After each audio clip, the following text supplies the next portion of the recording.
Gram सभा पुरवा से चल पड़ा है विकास की ओर। विकास की डगर पे एक नया युवा चेहरा, एक नया युवा प्रधान पद के प्रत्याशी हमारे जितेंद्र सिंह। तो हाँ मित्रों, आने वाले प्रधानी के चुनाव में आप अपने भाई, अपने बेटे, अपने चहेते जितेंद्र भैया को ही अपना प्रधान चुने और अपने ग्राम सभा पुरवा में विकास की गंगा बहाएं, अपने गांव को स्वच्छ और सुंदर बनाएं, क्योंकि गरीबों का पूरा तभी अरमान होगा जब आपका जितेंद्र भाई आपके गांव का प्रधान होगा।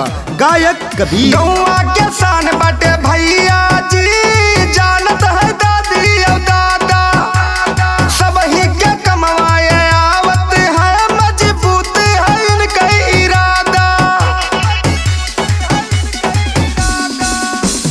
गौवा के शान बाटे भैया जी, जानत है दादी और दादा, सब ही के कमवाए आवत है, मजबूत है इनका इरादा।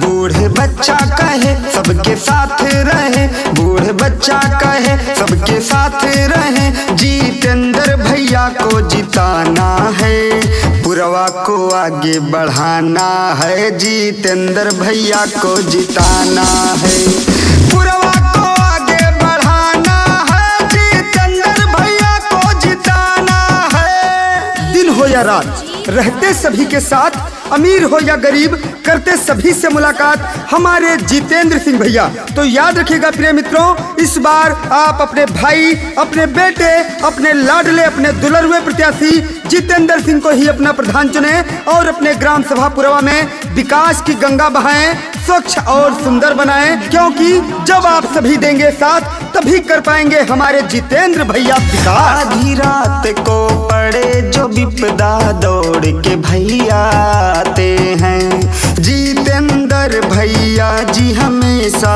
सबका फोन उठाते हैं, सबका फोन उठाते हैं। आधी रात को पड़े जो विपदा, दौड़ के भैया आते हैं, जितेंद्र भैया जी हमेशा सबका फोन उठाते हैं। बाटे घर के बेटौआ ही नोट करा, फुल पावर में यनकर सपोर्ट करा, यदि गांव के विकास कराना है, पुरवा को आगे बढ़ाना है, जितेंद्र भैया को जिताना है, पुरवा को आगे बढ़ाना है, जितेंद्र सिंह को ही जिताना है। सुना है आज समंदर को बड़ा गुमान आया है, सुना है आज समंदर को बड़ा गुमान आया है, उधर ही ले चलो कश्ती जिधर तूफान आया है। और जिधर भी जाते हैं हमारे जितेंद्र सिंह भैया, सभी लोग कहते हैं हम सबका होने वाला प्रधान आया है। तो याद रखिएगा प्रिय मित्रों,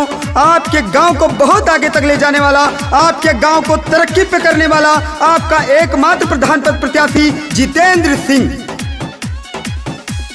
ऊंच नीच के भेद भावना केहू के अपमान करें, जितेंद्र भैया जी अपने सबही के सम्मान करें, सबही के सम्मान करें। ऊंच नीच के भेद भावना केहू के अपमान करें, जितेंद्र भैया जी अपने सबही के सम्मान करें। दीन दुखियन के भैया जी साथ रहे, सबके सेवा में दिन रात रहे, साथ बैठ के खाते ये खाना है, पुरवा को आगे बढ़ाना है, जितेंद्र सिंह को ही जिताना है, पुरवा को आगे बढ़ाना है, जितेंद्र भैया को जिताना है। पीर परवर से कोई फिर पिघलनी चाहिए, पीर परवर से कोई फिर पिघलनी चाहिए,